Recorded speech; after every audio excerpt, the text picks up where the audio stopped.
Hello and welcome to Penelope's Chinwag. My name's Penny. I live in the southeast of England with my husband Pete, and I'm sure you all know, well, you don't know if you're new, we're back to that old nugget again, but yes, he's been very, very poorly, but oh my goodness me, is he on the up. He is so on the up. He's doing really well. He's got this spirit that, well, I suppose you'd call it indomitable, would you? If yeah, it's a very strong spirit. And when I say, oh, be careful and mind that, and oh, he just looks at me as if I'm nuts and says, I'll be all right. And so far he has been. He lost 3 stone in 7 weeks. And this week he's put on 3 pounds, and I think he's doing so well, but he's eating us out of house and home. I mean, he eats a huge lunch, dinner, and then says, what's for sweet, you know, stewed apples and custard, and then what else, and then what else. So it's really good. His body is saying, nourish yourself, because I can tell you, he looked half the man that he was. But he has. I mean, clothes still aren't fitting him, but he's doing really, really well. And it's a joy. It really is. It's 3 weeks on Tuesday since he left hospital. I haven't been anywhere or done anything, but that hasn't been the point. We've been getting him well and eating, well, all of that, you know. It's not so frenetic as it was. I think last time, that was a fortnight ago, I spoke and I was waiting for the doctor to phone and all this, that and t'other, but things have quietened down. We've got into a routine. Yes, so thank you for all your well wishes. He wanted to come on and say thank you himself. He felt well enough. But just as we were about to sit down and record Chinwag this morning, our daughter and son-in-law and little Tommy, her grandson and my great-grandson turned up, and they stayed, good couple of hours, if not longer.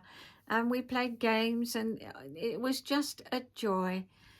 Going to see Nanny Penny and Grandad Peter, and Peter said to me, I'm sure he will have forgotten us, but of course he hadn't. He knew us. And it has astounded me how he's talking in, you know, yesterday he said, and he's talking in sentences, let's go up and play with the water, and I want to turn the water off. And he can turn taps on and off, and I mean, it's just incredible. So it's a joy now to play with him, and he's going to take after his daddy, I think. His daddy mends roofs, and everything he didn't play with toys. Everything he did was take things to bits, see how they worked, you know, set the clock alarm. Oh, dear me. Goodness knows, I can't tell you. But it was fun and a joy. So that's what we did this morning. So Pete's having a little snooze this afternoon. So I thought, well, I'll come up and record, and then he'll come on and say hello next time, which I'm sure won't be too long. So what's this episode about? Well, I'm rather excited, actually. I've got some things to show you that I've been doing. I was just looking on my shelves. I've got some shelves here with my little bits and bobs on, you know. And one I came across, I was just looking and saying to Tommy, don't touch that.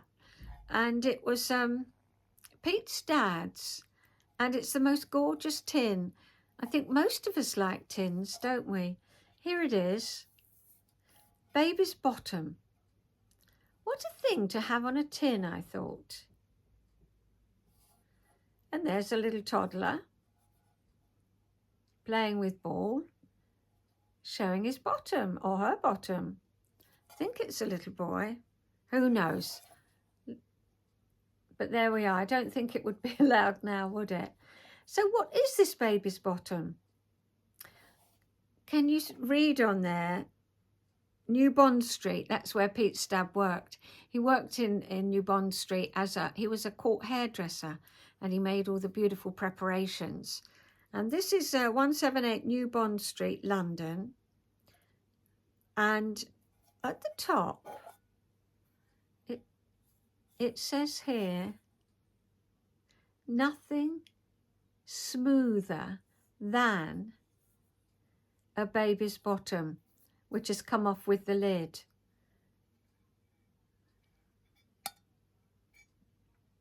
quite very old. Intrigue me. What's all this bit about nothing smoother than a baby's bottom? Was it talcum powder? What was it? Of course, I Googled it, and it's tobacco, a smooth smoke. I think it was Dunhill, that is the name now, but that was promoting a smooth smoke, I suppose for your pipe. So I thought I'd share that with you. See what I mean if you're a new person. You never know quite what I'm going to be talking about. The other thing is hanging on my wardrobe door, and it's just in this little bag here. And I remember saying to my friend Kay, darling Kay, we're so desperate to see each other. She was supposed to come down and then had the flu, and then Pete got ill, and so it's been put off, and it's been quite a long time now. But as soon as we can, we're going to see each other. And she is the most wonderful crocheter. She just loves crochet. She does knitting as well and quilting and all goodness knows what. But we've got a saying between us, and it's I can do that. Because even if we have no idea, in the past, we've always had a go. We went to spinning. We went for a day at 40 Hall, which is quite a famous place in Enfield where I used to live. And I saw a programme on digging Britain, you know, archaeology, and how it was really quite something, like a palace. But anyway, now, well, when I went, which was probably about 1982, we used to go for day courses, and Kay and I went for a spinning course. And we thought, what on earth are we doing here? But we kept looking over at each other because we couldn't grasp it, you know. And then suddenly we said, oh, we can do this. I can do that. And before the end of the day, quite honestly, we could do it. And our husband made each of us a spinning wheel, and we thoroughly enjoyed our spinning adventures, dyeing up the wool with onions and goodness knows what. That was back in the 80s. But anyway, I said to her, oh, this amigurumi, this is quite going back a few years now when she came to stay. Amigurumi, I don't crochet small. It really hurts my wrist. But she said, I wonder how small I can go. Well, she did go smaller than this. The little heart is somewhere else. But just for ease, this is hanging on my wardrobe door. So she made this little owl. You can see my thumb. He's so cute. I mean, she's so great at detail. These little arms. I'm sure she made it up. And then she said, well, I think I'll try smaller. And oh, isn't he adorable? And I needed that owl.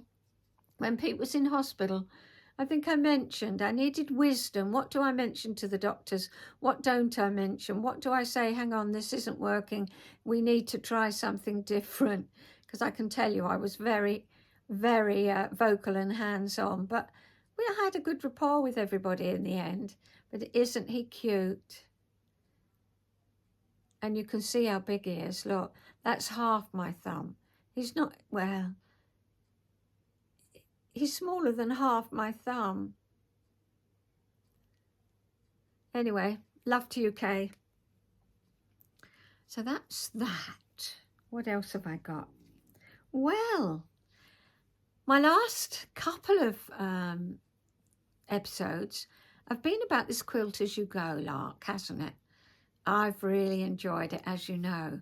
I'm going to I know I want to make a covering for the table, and I'm going to carry on. That's going to be a project that I just pick up, I pick up and do, and eventually I'll land up. I don't think it'll be too long. But then I decided to do the 5-inch squares, which I showed you last week, and I showed you how I'd just let myself go and make these 5-inch squares as to what I was feeling, or what I was doing, and yeah, what I wanted to do with my hands and how I was feeling. And I showed you them last week. And I then said, well, what I want to do is do these 2.5-inch square, you know, half of the 5. And I want to embroider some flowers as practice from Lorna Bateman's book, which I started doing. And I then said to you, well, I'm going to lay them out and I shall make it all fit, and it would be, I don't know, a wall hanging, black quilt, I don't know what. But as I laid it on the floor, these 5-inch squares with the gaps in between, and then put the 2.5-inch, I think I've done 3. I put the 2.5-inch, you know, staggered it. Then I thought, oh, I've got quite a few 2.5 inches to do. I don't want to put myself under pressure because I didn't want them in a pile. I wanted, it was just a part of my life that I wanted to record, and it was special. And I don't really want to add any more to it. It felt complete. So what to do? How was I going to assemble it? I came up with an idea. Well, of course, Sarah Humphrey gave me the idea because, as you know, I'm watching her embroidery YouTubes, and she shows how to put a long embroidery onto a woolen mill spool, and that seemed so right for me, a woolen mill spool, because, you know, I love knitting and I loved spinning, and I've been to many a woolen mill actually. So that's what I've done, and boy am I pleased with it. Here it is, and it sits on the coffee table. And so all those 5-inch squares I've sewn together, and they're on this spool. It's a genuine one. It's got metal round there. It arrived very clean, which was nice because I didn't want to put that on anything dirty. So I was really pleased that it was clean. But as I say, it's got the metal bits right. You know, it's from a woolen mill. And so I did that up with the tape. My daughter's been, and while I was playing with Tommy, she unwrapped it and looked at it, which I was really pleased about. So there's one of the 2.5-inch. I've got to see if you can see it. Hydrangea.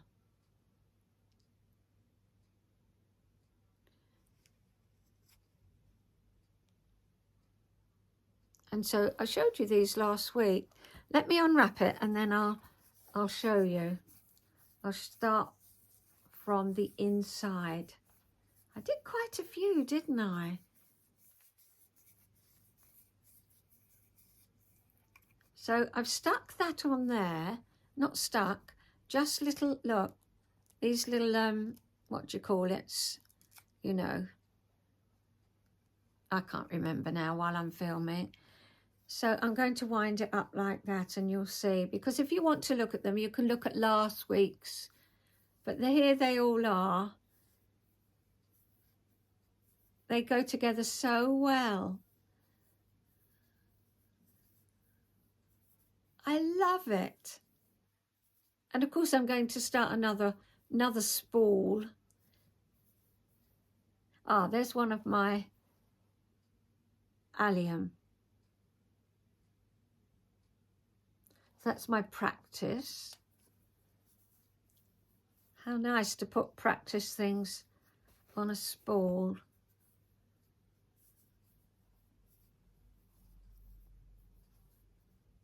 Hold it so you can see it.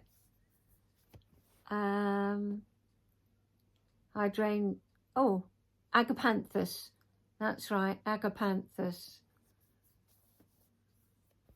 My chickens. Wrap it round. And then I may embroider this, but I may not. I may just leave it cream. It's just something I found in the drawer, but it's got a stretch to it and I quite like it. Oh, there's Pete. He can't get up the stairs yet. He will. So I'm safe up here. Otherwise he'd pop in and say hello. And so that's it, sitting on my coffee table. It's really lovely. I hope you like it, and it's given you some ideas as to what to do, maybe with the things you're making. Well, I think that's it. I'm going to call it a day. It's going to be a very short one this week because I asked you last time if there's anything you'd like me to show you how I do it. I mean, I can't necessarily say it's the right way to do it, but it's the way I do it. Perhaps you'd let me know. And a lovely viewer said she'd love to know how I make my macarons. And so yesterday I spent the day making a macaron, and I've got somebody in mind for it, and I filmed it. Which for me is no easy task because you're trying to do the sewing and you've got the camera. Anyway, it doesn't matter. I managed it, and I'm going to put that up as my next episode. And I'm quite excited about it, really. I hope you are too. You can just have a cup of tea or whatever you like to drink and just watch me make a macaron. It might inspire you to make them too, to make one too. You see, I'm tempted to show you what I make. Well, here it is, because I filmed it yesterday. You won't watch the next episode now, will you?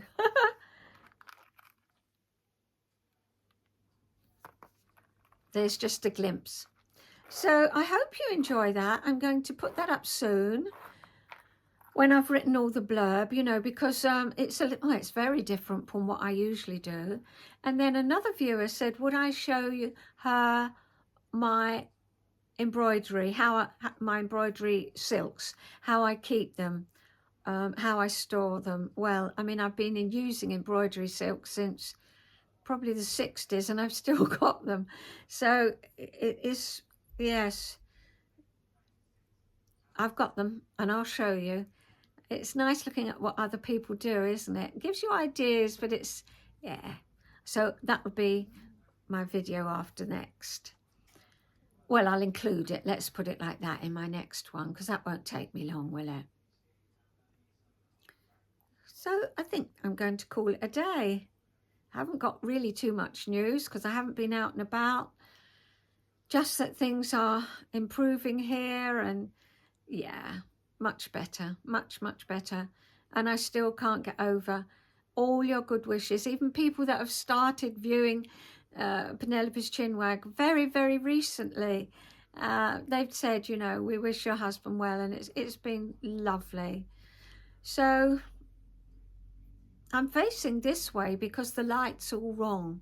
I've got a light on and out there you can't see the sea. It's very misty and it's grey. It's lovely and green because we've had lots of rain and it's not cold. I think it's been between 12 and 14 degrees this week, whereas in, further up Yorkshire and up there, they've had, a smattering of snow. So it's very different, very different. So I love you and leave you. There is a little film, I think, of a squirrel. I was just looking out the window just now, and there he was, hanging off the nuts, eating away. And I thought, well, that's what's happening in our house at the minute. This food is coming in the front door, being consumed, and